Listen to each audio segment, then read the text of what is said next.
Week 1 of the NFL season is officially in the books, and today we're going to be doing a new series here starting on the channel and starting a weekly mock draft series. Now, this is a series that I've tinkered around with the idea of doing in years prior, and this is the year finally decided to do it. Now, before I get a lot of people complaining about the draft order, this is as things would be today. If the season ended today, September 10th, this is what the draft order looks like. So don't get mad at me. Get mad at your team for losing or winning. If you're like New England, who's going to have a pick in the 20s here. Leave a like on this video. Subscribe if you are new. Also, check out my Patreon, which I will leave linked down in the description below. For $5 a month, you guys will get exclusive access to my draft guide, player analysis, prospect interviews, and so much more. And let me know who's your favorite pick here if the draft was to end like this. Looks a little bit like the 2020 NFL draft up at the top with Cincinnati and Washington sitting there. But let me know what you guys think. Leave a comment down below. What's your favorite pick? What's your least favorite? And let's go ahead and get into it with the Cincinnati Bengals, who lost to the New England Patriots in week 1. There was one real strong apparent issue with this team, and they just really struggled to defend the run. T. Higgins was out this game. Jamar Chase was dealing with some of his inconsistencies in terms of dealing with an illness. He got really locked down by Christian Gonzalez. So people are going to talk about wide receiver, but I actually like this wide receiver room in Cincinnati. You got Andre Yoshivas. You drafted Jermaine Burton. They've got some pieces here that I feel like can kind of keep you relevant. But the big issue with this team was the defensive line, and they really struggled to stop the run. You still got Trey Hendrickson. You're hoping for a big jump from Myles Murphy, but that hasn't been seen yet. I think you're looking for a really good run stopper. Now, Mason Graham would be the pick for me here, I think. I think Mason Graham is a really, really good player.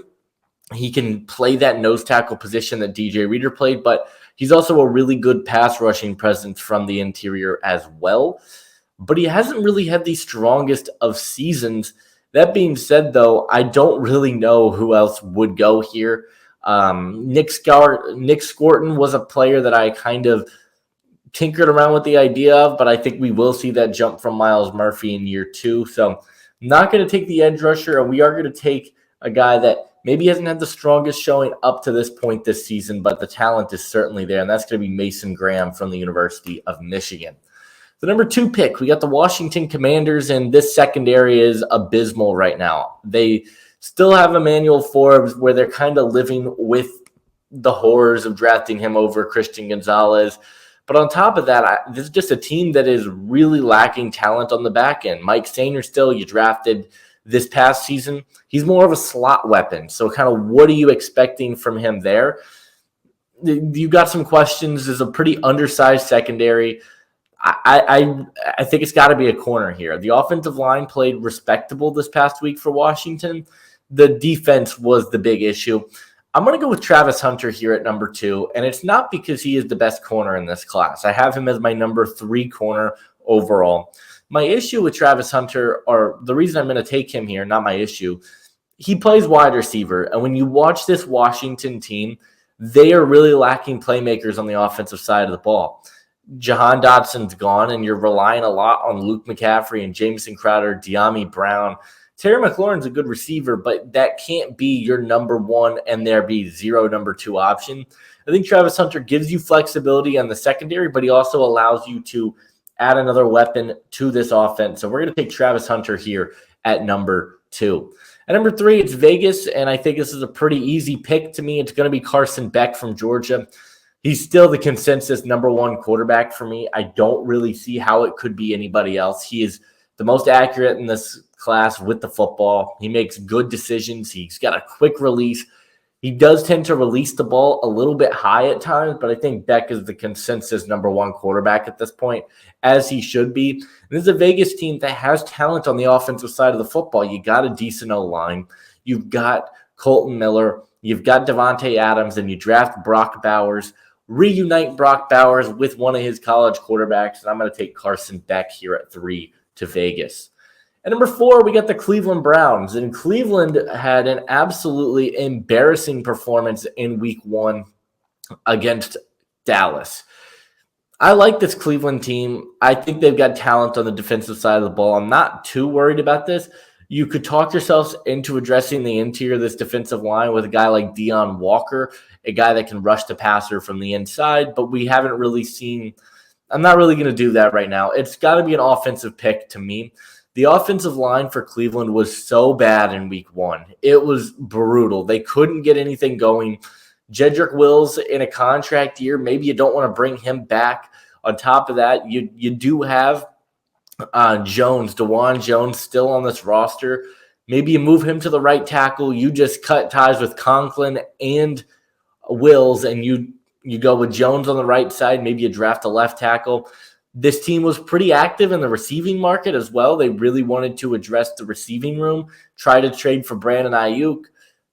They also could go quarterback, though, and that's kind of where I'm thinking right now, because I think that the quarterback position is one that could benefit Cleveland. Deshaun Watson, I think we talked about it in my power rankings video.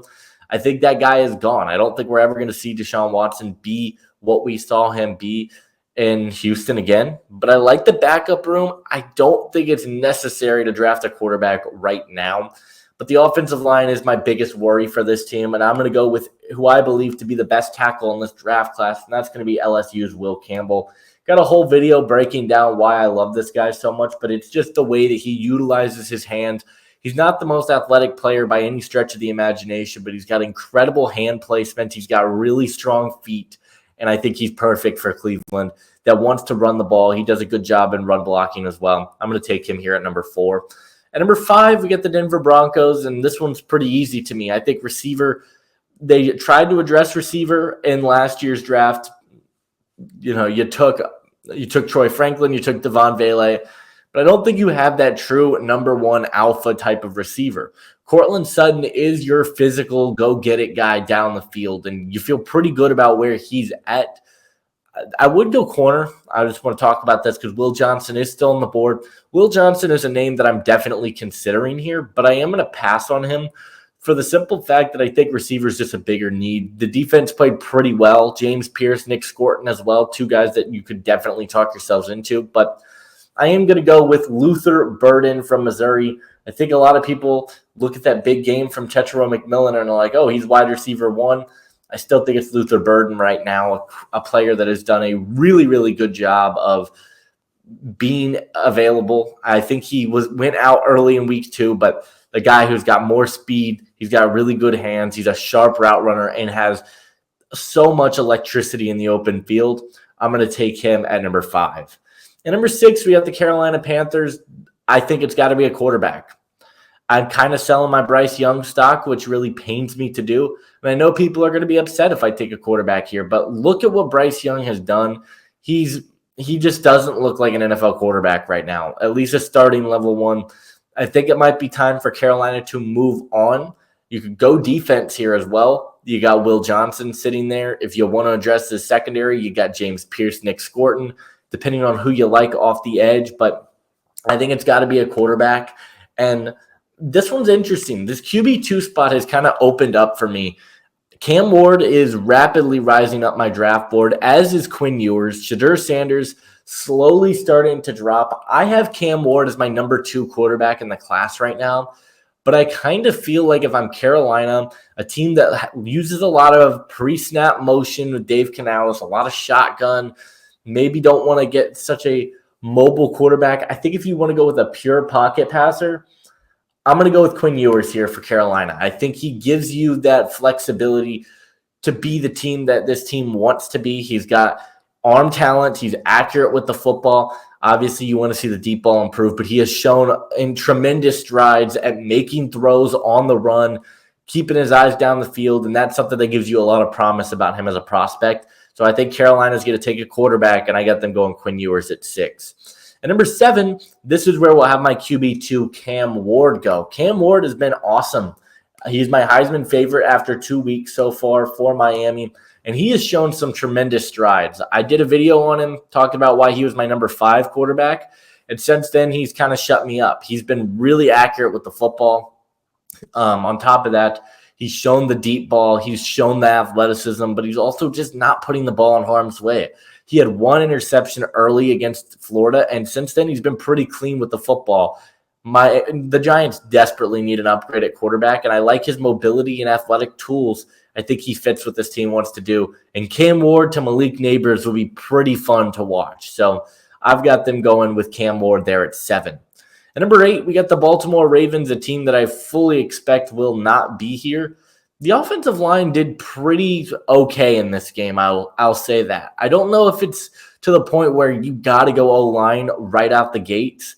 So I don't think I'm going to. I mean, this one's tough. Tetairoa McMillan is kind of perfect for Baltimore. You got Zay Flowers, who's kind of that slot gadget type of receiver. McMillan could be that true X, that true vertical threat down the field.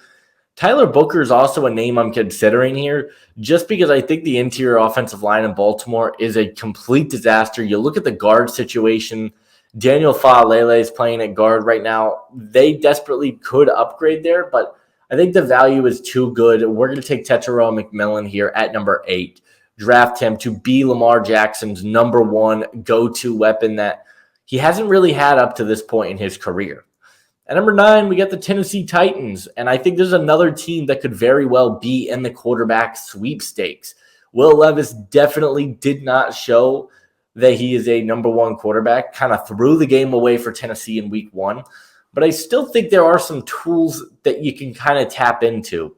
That being said, I still think this is a pass rush that is really lacking. You need guys that can create pressure, get to the quarterback, and I'm going to take my number 1 edge.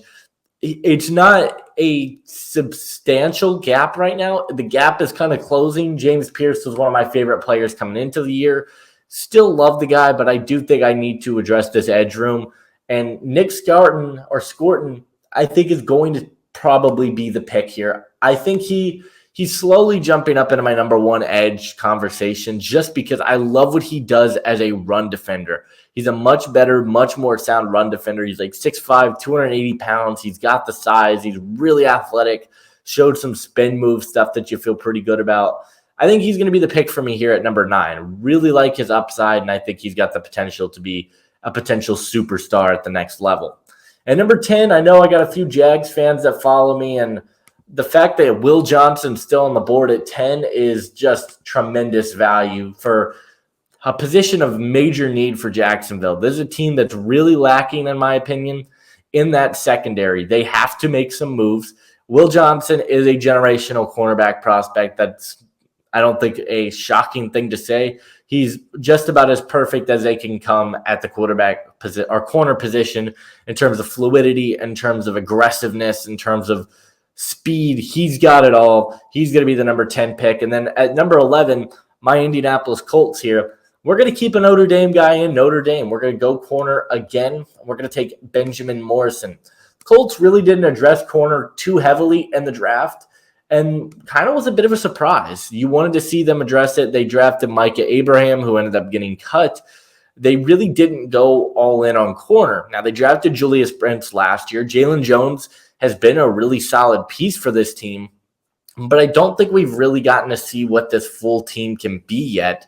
And Benjamin Morrison, I think, while he might not be the greatest scheme fit in the world, he's a really good corner. And I don't know how much longer Gus Bradley is going to last because his scheme kind of lost them the game. But they need some aggressiveness on the boundary. That's what Benjamin Morrison does. He's physical, he's fast, he's twitchy, and that's what the Colts need. So I'm going to take him here at number 11.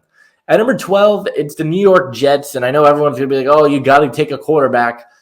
I don't think quarterback is going to be the pick. I just don't understand why everyone wants to jump to taking a quarterback so quickly. I thought Rodgers looked pretty good in the game, to be completely honest. I think it's got to be a weapon for Aaron Rodgers because you look outside of Garrett Wilson and Breece Hall, I think this team is lacking serious difference makers on the offensive side of the football. Receiving-wise, there's not a ton of elite receivers on the top of this board. Isaiah Bond here is the player that I am considering. He's had a really good start to his season in Texas. He's fast. He's got good hands. He right now is my number 3 receiver in this class. Alec Iomanner has also been really good, but I don't really think he's the type of player that I want to take here. I'm going to go tight end for this team because I think Colston Loveland is the best value pick here. He's been one of the best players in all of college football early on this year. Great hands, really good after the catch, and he's been one of the few bright spots to a pretty bad Michigan offense. He's been one of their only difference makers. Really like what I've seen from him. They were in the Brock Bowers sweepstakes last year, the Jets, and I think Colston Loveland is a very, very good tight end prospect. I'm going to take him here at 12. At number 13, we do have the Atlanta Falcons, and really interesting one here because I think this is a team that could go a number of different ways. I kind of still am thinking about taking James Pierce here for the simple fact that there just isn't a good pass rusher that is on this team. I just don't think they have the pieces that is going to consistently get to the quarterback. Now, that being said, I think corner is also a need for this team because you look at the cornerback room, they've got A.J. Terrell and really nobody else. Denzel Burke is in the conversation, Tacario Davis, Savon Ravel, and it looks like there's another, I think Tommy Hill is quietly playing himself into first-round consideration all the way down here at 197. He's been fantastic. I am going to go with an edge rusher, though. I think the value is really good. James Pierce falls on this mock, and we're going to take him to Atlanta. He gives them some speed off the edge, which I don't really think they have at the moment. Matthew Judon's more that power rusher, and I think Pierce, he is the kind of player that this team is going to value. So we're going to take him here at 13. He brings some speed, brings some athleticism off the edge that I think Atlanta is really lacking. At number 14, we got the Arizona Cardinals, and this is another team that I think could easily go off the edge. I think that's got to be the move, or you go on the interior of this defensive line. You got Darius Robinson, who's kind of a bit of both. I think he's probably going to play a little bit more on the interior. So we're going to take an edge rusher, and it's going to be Abdul Carter out of Penn State, guy who's making the transition from linebacker to edge, and I think he's been a really good player so far. I really like what we've seen from him. He's got athleticism. He's got power. He's got athleticism. Really like what he has shown. He's going to go at number 14. At number 15, we got the Rams. I think this is a team that secondary is really underwhelming right now. They've got Cam Curl at safety, who's fine, but I think they desperately need to upgrade at the safety department, and that's going to be Malachi Starks, about as perfect of a safety prospect as you could hope for. I know safety isn't heavily valued in the NFL draft. I get it, but Malachi Starks is a special talent. He can defend the run. He can cover. He's so good. He's got incredible ball skills. He's physical. Really, your only complaints about him are going to be some missed tackles in the run game and his speed, but that's why he plays safety. I think he's about as perfect of a safety prospect as you can imagine. And for a Rams team that has some questions on the back end, I think Malachi Starks is a good start to get those fixed. At number 16 for the Green Bay Packers, I think the interior defensive line has been an issue for this team for a few seasons now. You got Kenny Clark up there. Maybe you want to go and address that interior again. You got Deion Walker sitting there at 12, but I'm not going to do that. I'm going to go with a corner here because I think the secondary outside of Jair Alexander has some concerns, and even Jair Alexander himself has some concerns. We're going to go with Tacario Davis, a guy that I think maybe isn't the fastest player in the world, but the ball skills, the hip fluidity, the movement abilities, it's all there from him from a technical standpoint. You might just not see the craziest athletic numbers in the world, but really, really big fan of Tacario Davis. Stay tuned. Have a prospect spotlight coming out on him later this weekend. At number 17, we got the Philadelphia Eagles. This is probably going to be the Tyler Booker spot. A team that the interior of their offensive line is not necessarily the strongest in the world. You drafted, you got Cam Jurgens moving to center, but Mekhi Becton playing that right guard spot, I just don't think it's sustainable for the long run. And I'm going to take Tyler Booker, who is one of the best guard prospects I think I've ever seen. He's so technically sound. He's athletic. He's powerful. There's a lot of tools to really buy into if you are an NFL front office trying to get Tyler Booker. I think he is well worth the investment here at 17.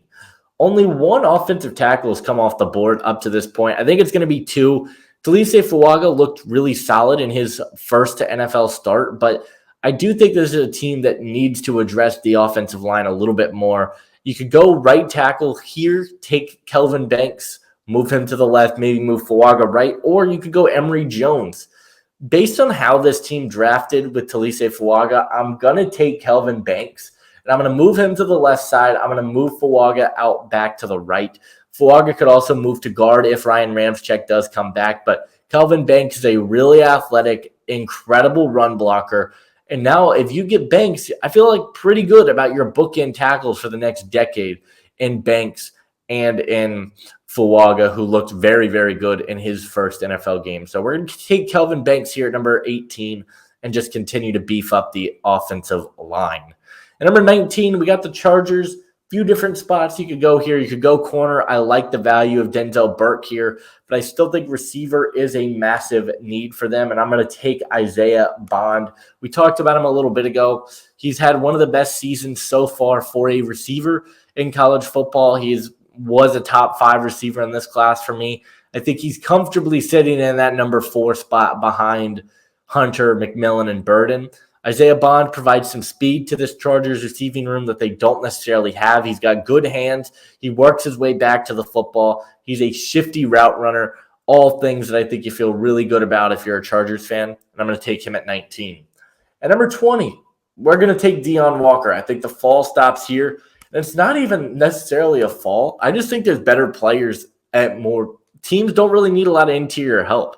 Deion Walker is a freak of nature, though. He's about 6'5", 350 pounds, moves so fluidly for that size. He's got really good anchor in the run game.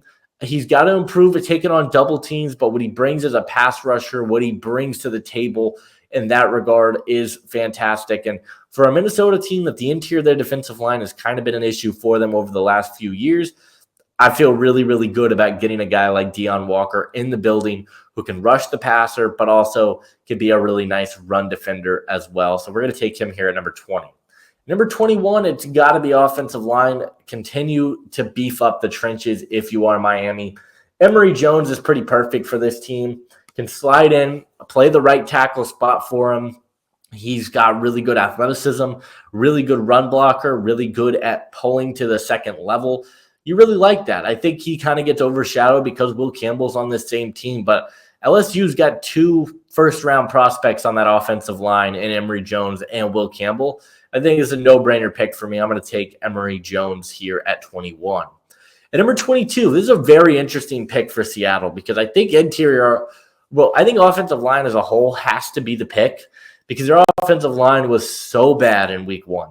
That being said, I almost don't even want to do it because I think it's a decent offensive line class. Josh Connerly kind of moving up boards here. You feel pretty solid about where his development is going. I like some of these guys. I like Fernando Carmona and Riley Mahlman deep down the board. Ryder Langsdale is a player that I need to kind of do some more studying into. But Ariante Ursary from Minnesota is really, really good. He continues to move up my board, has had a really good start to his season. This team needs a tackle. That's really what it comes down to. Charles Cross has been okay. Abraham Lucas has dealt with injuries. I think Ursary would be great at right tackle. But I also think safety is a big need for Seattle. And Kevin Winston's on the board, and I think he's a first-round pick. I think we might see 2 safeties go in the first round this year. And it kind of depends. Do I want to go with the position of value or do I want to go with the more fun pick that I also think is a need for a defensive-minded coach? I'm going to take the offensive tackle. I'm not going to get crazy with it. We're going to take Ariante Ursary from Minnesota, who I think is definitely playing himself into first-round consideration. He's been fantastic so far. Really like what we've seen from him, and I've got him going at 22. At number 23, I'm not going to overthink this. Mykel Williams still on the board. We're going to take him for Chicago. This team needs a second edge rusher opposite of Montez Sweat. I know people like Austin Booker quite a bit. He's still a bit of a project to me. Mykel Williams is a edge player that is one of the most athletic freaks I've ever seen. He can defend the run really well. He's got freakish arm length. He's really quick off the edge, and those are all things that you feel really good about. You definitely want to see him develop a little bit more as a pass rusher, get some more pass rush moves in there. But at number 23, to take a player with this type of athleticism, this type of upside, who's probably going to get taken a little bit higher than this, I feel really, really good if I am a Bears fan. So I'm going to take Mykel Williams there with the number 23 overall pick. At number 24, we got the New England Patriots. Really interesting one here. I think offensive line remains a need. I just don't want to take any of these guys that are still available. Wyatt Millum, Josh Connerly, neither of them are first-round prospects to me. I do think corner and wide receiver are kind of what you're looking at. Denzel Burke still on the board. Savon Ravel is also on the board, who is a my guy in this class. And I do like his fit opposite of Christian Gonzalez, but I am probably going to take a pass rusher of some sort. They just don't really have a guy that can win off the edge consistently, especially now with Judon out. I don't really love their pass rush. And a guy that has really impressed me, it's Princely Oman out of Ole Miss. He's shown some stuff off the edge, really quick first step, has incredible bend. I think he fits what New England wants to do, can play that 3-4 outside linebacker for you. He's got the size, but he can also crash inside in a 4-3 scheme as well. Really versatile, really like what he provides. I'm going to take him here at number 24. At number 25 for the Pittsburgh Steelers, I mean, we're going to continue to do this until they give me a reason not to. I think quarterback's a major need. You signed Russell Wilson to a one-year deal. Justin Fields, I've talked about a million times, is not a good football player. Receivers a need, yes, but I think you got to get the quarterback in place first. And with Shedeur Sanders still on the board, I have to take a chance here at number 25. Do I think Shedeur Sanders is the greatest quarterback prospect ever? Absolutely not. I think he's got a ton of red flags. You look at some of the character stuff. You look at some of the footwork and inconsistencies in his game. But he's accurate with the football. He makes good decisions. And he doesn't turn the ball over very much. Those are areas that you feel really good about if you are an NFL team. And I'm going to take a chance here, take Shedeur Sanders, and hope that he could be my long-term quarterback one. At number 26, we got the Tampa Bay Buccaneers. I do think we're going to see a corner come off the board here, and it's kind of a matter of, do you prefer Denzel Burke, who is more that press corner, speedy type of player, or do you prefer Savon Ravel, who can play off a little bit, has really good ball skills, good reaction times? The answer to me, it is going to be Savon Ravel. He's going to go from the East Carolina Pirates to the Tampa Bay Buccaneers. I love this guy. I love he's one of my favorite players in this entire draft class. He's got the speed. He does have press ability. He's one of the best tackling corners in this draft class. He's got good movement abilities. Very few weaknesses in his game. I got him going at number 26. At number 27, there's a Cowboys team that I think needs to address the running back room, and Ashton Jeanty is still on the board. I think he is the clear-cut number one running back in the class at this point.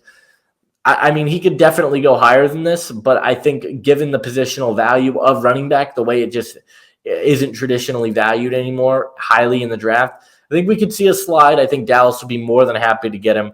Is a good receiving back. He's got some really good juke moves. He's got good speed to the outside. I mean, there's so much to love about Ashton Jeanty. He's going to go at number 27.